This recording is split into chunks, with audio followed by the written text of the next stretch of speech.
नमस्कार मेरे प्यारे दोस्तों, अभ्यर्थियों और विद्यार्थियों।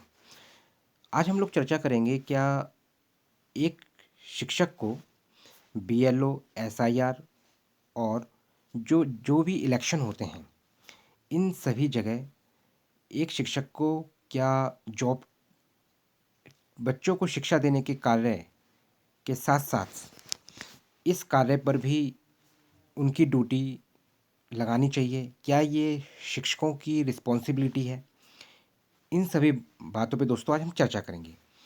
क्योंकि दोस्तों मैं आपको ये बताना चाहता हूँ कि सुप्रीम कोर्ट का जो जजमेंट है वो आपको पता है कि पिछले ही वर्ष 1 सितंबर 2025 को सुप्रीम कोर्ट का दोस्तों जजमेंट आया कि जितने भी 2011 से पहले नियुक्त शिक्षक हैं और जो बाद में भी शिक्षक नियुक्त हुए हैं और जिन्होंने अभी तक टेट क्वालिफाई नहीं किया है, क्योंकि उस समय की जो न्यूनतम योग्यता थी उस पर किसी भी प्रकार से टेट क्वालिफाई करने की कोई बात नहीं कही गई थी और जो न्यूनतम योग्यता थी उन सभी नियुक्त शिक्षकों ने उस उस न्यूनतम योग्यता को पूर्ण करते हुए वो उस एक पद पर चयनित हुए।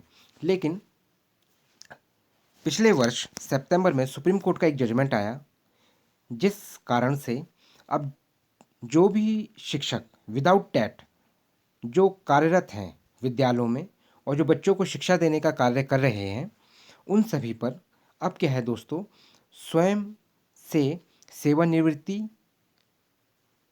लेनी पड़ेगी या फिर सरकार उन्हें रिटायरमेंट लेटर सौंप देगी। कारण क्या है? इसका मेन कारण है सुप्रीम कोर्ट का दोस्तों क्या जजमेंट। इसके बाद दोस्तों जो ये बात करी जा रही है, जो आज हम बात करने वाले हैं, वो महत्वपूर्ण बात ये है दोस्तों कि जो जिस इस राज्य में क्या है दोस्तों, इलेक्शन हो रहे हैं और इलेक्शन में क्या है, जितने भी नियुक्त शिक्षक हैं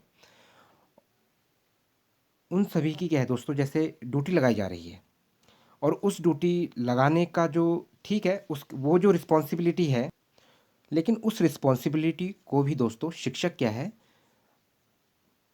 अपनाने के लिए और कार्य करने के लिए भी तैयार है। लेकिन सबसे महत्वपूर्ण बात यह है दोस्तों कि जो सुप्रीम कोर्ट का जजमेंट आया है कि जो टेट क्वालिफाई करना है, जितने भी नियुक्त शिक्षक हैं और जिनके पास टेट नहीं है, टेट क्वालिफाई नहीं है, उन सभी को क्या है दोस्तों 2 वर्षों में क्या है दोस्तों, जो 2 वर्षों में 2 साल के अंदर टेट क्वालिफाई करना है।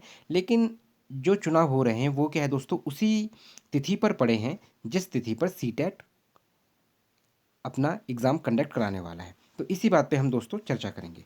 साथ में मैं आपको ये भी बताना चाहता हूँ, जो भी दोस्त, जो भी विद्यार्थी, जो भी अभ्यर्थी मेरे चैनल से जुड़ के सीटेट की तैयारी करना चाहता है, यूपी टेट की तैयारी करना चाहता है या एमपी टेट की तैयारी करना चाहता है और एमपी टेट में फिर वर्ग 2 की बात हो, वर्ग 2 की बात हो या वर्ग 3 की बात हो, तो वो सभी दोस्त, अभ्यर्थी और विद्यार्थी मेरे चैनल से जुड़ सकते हैं।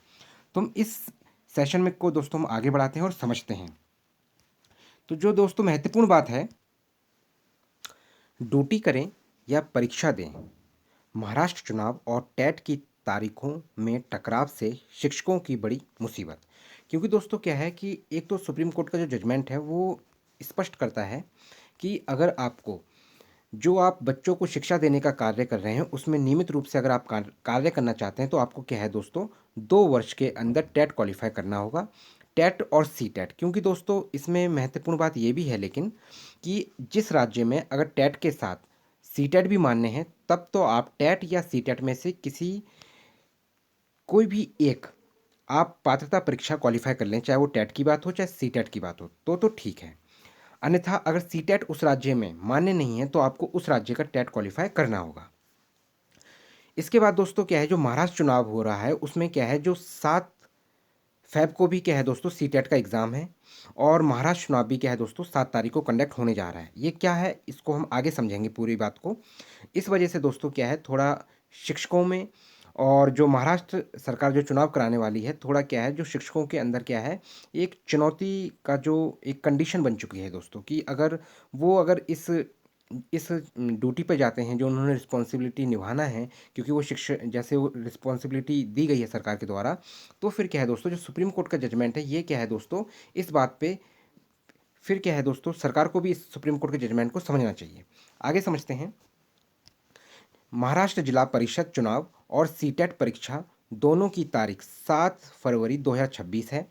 चुनाव ड्यूटी में हजारों शिक्षकों की तैनाती की गई है, जिसके चलते वे परीक्षा केंद्र तक नहीं पहुंच सकेंगे, तो सबसे नहीं पहुंच पाएंगे। तो मतलब ये है दोस्तों कि जब वो शिक्षक अपने एग्ज़ाम सेंटर तक नहीं पहुंच पा रहा है तो एग्ज़ाम भी नहीं दे पाएगा।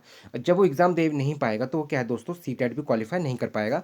चाहे फिर वो पेपर वन की बात हो जो प्राइमरी के लिए कक्षा 1 से 5 तक के लिए होता है, और चाहे फिर पेपर टू की बात हो जो कक्षा 6 से 8 के लिए होता है। इस वजह से दोस्तों क्या है, एक जो शिक्षक हैं उनका क्या है, कुछ मांग है। क्या मांग है, इस पे हम आगे चलते हैं दोस्तों। आखिर वो क्या चाहते हैं, उनकी क्या इच्छाएं हैं, उनको समझते हैं दोस्तों।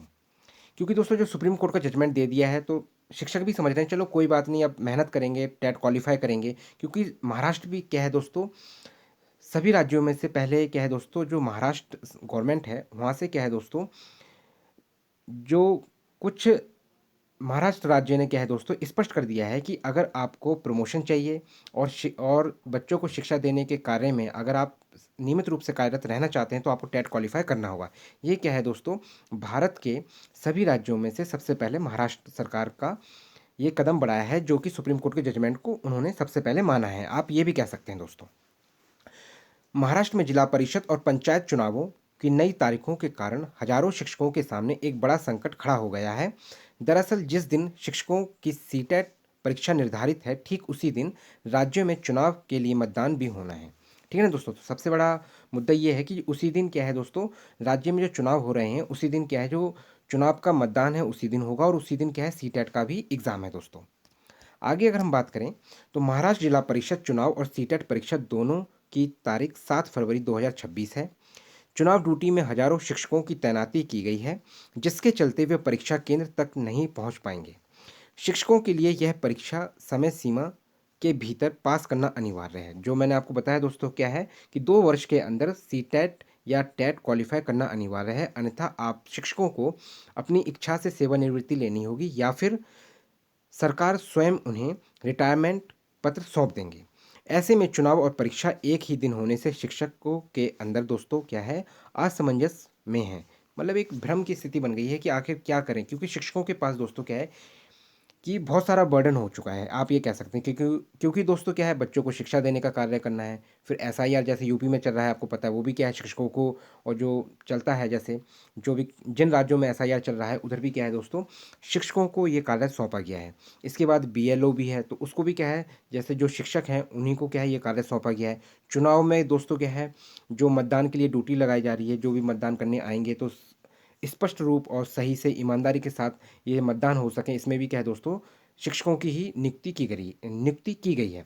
लेकिन सबसे बड़ी बात यह है दोस्तों, जब शिक्षक इन सभी रिस्पॉन्सिबिलिटी को निभा रहा है तो फिर सरकार एक अध्यादेश लाके या सरकार को एक ऐसा कदम उठाए जिससे, या फिर 2011 से पहले जितने भी नियुक्त शिक्षक हैं इन सभी को क्या है दोस्तों राहत देनी चाहिए। इसके बाद ये भी मैं कहना चाहूँगा, अगर जैसे और जैसे आज की वर्तमान स्थिति देखें अगर हम 2026 में दोस्तों, तो आज के समय में जितने भी नियुक्त शिक्षक हो रहे हैं वो टेट उनके पास होता है तभी वो आवेदन करते हैं, क्योंकि आज की जो न्यूनतम योग्यता है वो टेट अनिवार्य है। लेकिन उस समय ऐसी कोई भी न्यूनतम योग्यता की बात नहीं कही गई थी, इसलिए 2011 की बात नहीं, मैं यही कहूँगा कि जितने भी नियुक्त शिक्षक हैं सभी, अगर उनके पास टेट भी नहीं है तो भी उन्हें क्या है दोस्तों, टेट से राहत देनी चाहिए, जो कि अवश्य है। जो कि आवश्यकता है उस टीचर की भी, उस शिक्षक की भी, और भारत की भी आवश्यकता इसलिए है क्योंकि भारत तभी आगे बढ़ता है जब एक शिक्षक बच्चों को आगे बढ़ाने का कार्य कर रहा है, तो भारत भी आगे बढ़ रहा है दोस्तों। अगर हम बात करें दोस्तों, इस गंभीर स्थिति को देखते हुए महाराष्ट्र राज्य आदर्श शिक्षक समिति ने प्रशासन से मांग की है कि शिक्षकों का शैक्षणिक नुकसान ना हो, इसके लिए उचित नियोजन किया जाए। समिति का कहना है कि ड्यूटी और परीक्षा के बीच ऐसा समन्वय बिठाया जाए जिससे कोई भी शिक्षक इस महत्वपूर्ण परीक्षा से वंचित ना रहे। तो ये अच्छी बात है, क्योंकि अब देखो दोस्तों, आवाज़ अब जैसे शिक्षकों द्वारा उठाई जा रही है, शिक्षक संघ के द्वारा उठाई जा रही है, कोई समिति है वो भी शिक्षकों की समिति उनके द्वारा उठाई जा रही है, तब क्या है दोस्तों सरकार तक ये बात पहुंच रही है। वरना आप देखें कि जो नियुक्त शिक्षक हैं उनके जो उनका एक्सपीरियंस है, जो उनका अनुभव है दोस्तों, उस अनुभव को हम नज़रअंदाज नहीं कर सकते हैं। इसलिए जितने भी नियुक्त शिक्षक हैं उन सभी को टेट अनिवार्यता से सरकार को राहत देनी चाहिए। बाकी इस पे आप क्या कहते हैं आप मुझे कमेंट करके बता सकते हैं दोस्तों। लेकिन अगर कोई भी मित्र मेरे चैनल से जुड़ के सीटेट की अगर तैयारी करना चाहता है, यूपी टेट की तैयारी करना चाहता है, चाहे वो एमपी टेट की तैयारी करना चाहता है, एमपी टेट में वर्ग 2 या फिर वर्ग 3 की बात हो, तो वो मेरे चैनल से जुड़ सकता है। अगर कोई भी अभ्यर्थी, जैसे कि आपको पता है कि अवश्य इस वर्ष अवश्य अवश्य सुपर टेट कंडक्ट होने वाला है। कोई भी अभ्यर्थी अगर सुपर टेट की भी तैयारी करना चाहता है तो वो मेरे चैनल से जुड़ सकता है। अगर दोस्तों इसके लिए दोस्तों क्या है, आपको मेरे चैनल को सब्सक्राइब करना होगा। अगर आपको लग रहा है कि मेरे चैनल से जुड़ना चाहिए या नहीं जुड़ना चाहिए, अगर आप मेरे चैनल से नहीं जुड़ रहे हैं दोस्तों, तो आप क्या है किसी भी ऑनलाइन प्लेटफॉर्म, ऑफलाइन प्लेटफॉर्म से अवश्य जुड़ें और अपनी तैयारी को एक मजबूत दिशा की ओर लेके जाएं। जिससे क्या होगा दोस्तों, आपका सी टेट भी क्वालिफाई होगा, आपका यूपी टेट भी क्वालिफाई होगा, एमपी टेट में वर्ग 2 और वर्ग 3 के जो एग्ज़ाम होंगे वो भी आपसे क्वालिफाई होंगे। आपको पता है कि यूपी टेट और जो एमपी टेट वर्ग 2 का जो एग्ज़ाम है दोस्तों, वो क्या है दोस्तों, जुलाई में कंडक्ट होने वाला है। वर्ग 3 भी इस बार जो कैलेंडर आ चुका है एमपी टेट का, वो भी एग्ज़ाम क्या है दोस्तों आपको मिलेगा, जो कि कंडक्ट होने वाला है, इसी वर्ष होगा और इसमें वैकेंसीज़ भी आने वाली हैं। साथ में जो सुपर टेट है दोस्तों, अभी आपको पता है सुपर टेट 8 वर्षों से नहीं हुआ है, तो स्पष्ट है कि इस बार जो वैकेंसीज़ आएंगी, वैकेंसीज़ कितनी आएंगी ये आप नहीं कह सकते हैं, क्योंकि दोस्तों 50,000 स्पष्ट कहा है इस बार सरकार ने। लेकिन 50,000 में क्या है दोस्तों, पीआरटी भी इंक्लूड है, टीजीटी भी इंक्लूड है, पीजीटी भी इंक्लूड है। तो ये कहा नहीं जा सकता है कि पीआरटी में कितनी वैकेंसीज़ आएंगी, टीजीटी में कितनी वैकेंसीज़ आएंगी और पीजीटी में कितनी वैकेंसीज़ आएंगी। बाकी आपको ये जानकारी कैसी लगी आप मुझे कमेंट करके बता सकते हैं। और अगर आप मेरे चैनल से लेकिन जुड़ना चाहते हैं तो उसके लिए आप मेरे चैनल को सब्सक्राइब करें, साथ में आप लाइक भी करें, कमेंट भी करें, शेयर भी करें। धन्यवाद दोस्तों।